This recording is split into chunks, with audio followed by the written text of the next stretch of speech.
الحمد للہ رب العالمین والعاقبۃ للمتقین وصلی وسلم علی المبعوث رحمۃ للعالمین اللہم لا علم الا ما علمتنا وزدنا علما یا کریم۔ حاضرین گرامی، دوستو، بزرگوں اور ساتھیوں، گزشتہ دروس کے اندر سجدہ کرنے کی کیفیت اور انسان کس طرح سے سجدہ کرے، 7 ہڈیوں کے اوپر اللہ کے نبی صلی اللہ علیہ وسلم سجدہ کیا کرتے تھے، ان 7 ہڈیوں سے کیا مراد ہے اس کی پوری تفصیل آپ کے سامنے آ چکی ہے۔ لیکن گزشتہ احادیث میں 2 لفظ کا تذکرہ سجدے میں جانے کے تعلق سے خصوصاً آپ کے سامنے کیا گیا تھا، جس میں پہلا لفظ تھا وَلَا يَكُفُّ شَعْرًا وَكَذَلِكَ ثَوْبًا،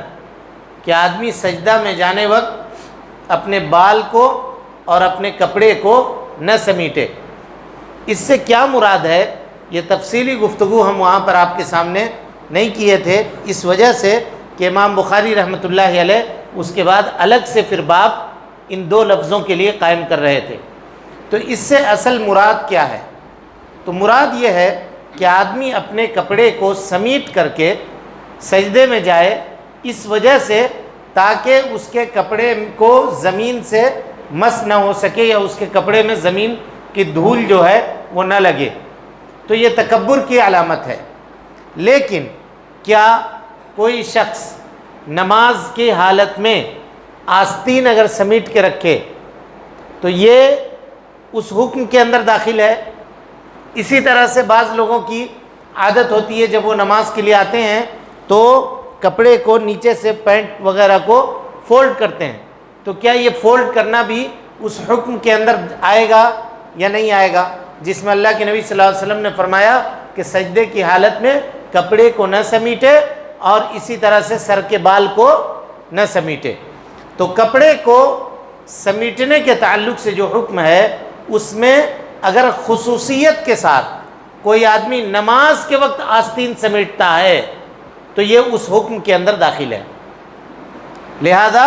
ایسی صورت میں اس کو یعنی یہ عمل مکروہ ہے نماز کے اندر کہ آدمی آستین سمیٹ کر کے نماز ادا کرے۔ لیکن باقی اوقات میں کام کرنے کے وقت کپڑے میں اگر گندگی لگنے کا خطرہ ہو، خدشہ ہو کپڑا گندا ہونے کا، تو آدمی اس کو لپیٹ سکتا ہے، اس میں کوئی حرج کی بات نہیں ہے۔ خصوصیت کے ساتھ نماز میں اس طرح سے کر کے نماز ادا کرنا، کپڑے کو سمیٹ کر نماز ادا کرنا، اس کو علماء کرام نے مکروہ قرار دیا ہے اور کہا ہے کہ یہ حکم کپڑوں کے سمیٹنے میں داخل ہوگا۔ اب سوال یہ ہے کہ کیا کوئی شکل ایسی ہے کہ جس میں آدمی کپڑے کو سمیٹ کر کے سجدہ کر سکتا ہے یا نہیں کر سکتا ہے؟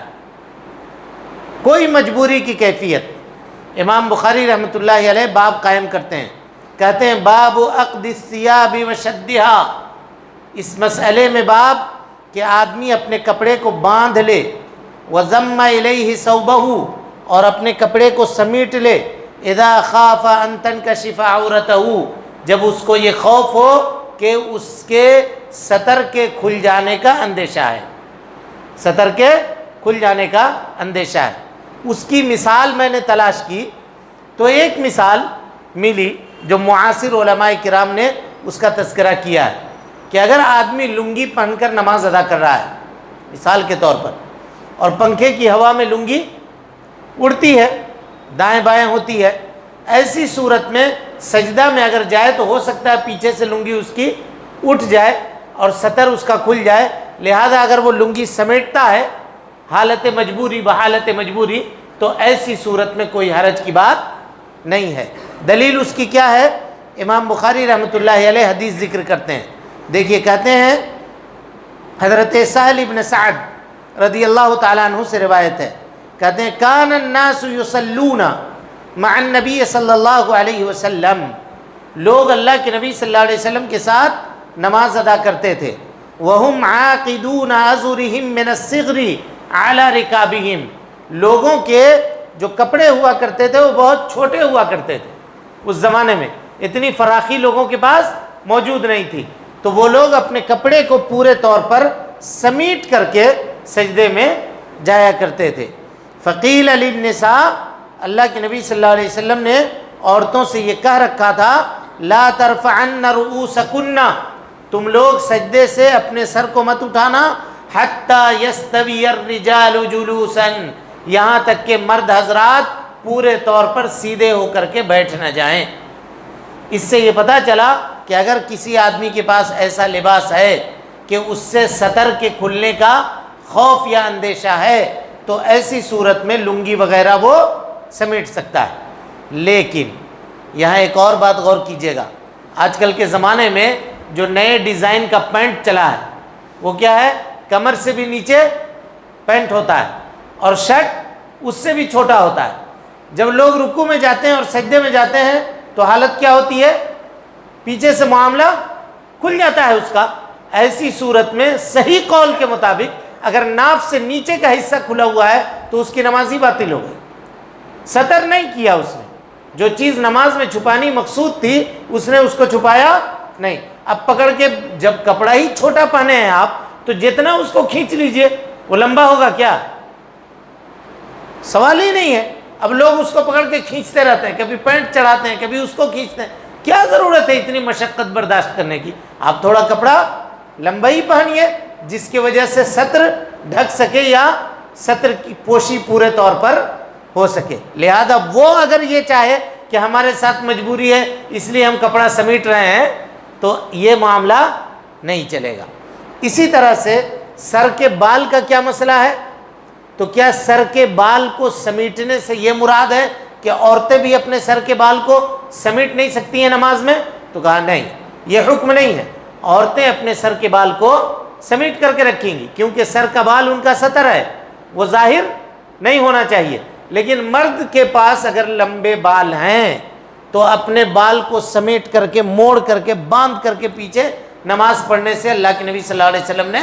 منع فرمایا ہے۔ وہ اپنے بال کو کھول کر کے نماز ادا کرے گا، اپنے بال کو سمیٹے گا نہیں حالت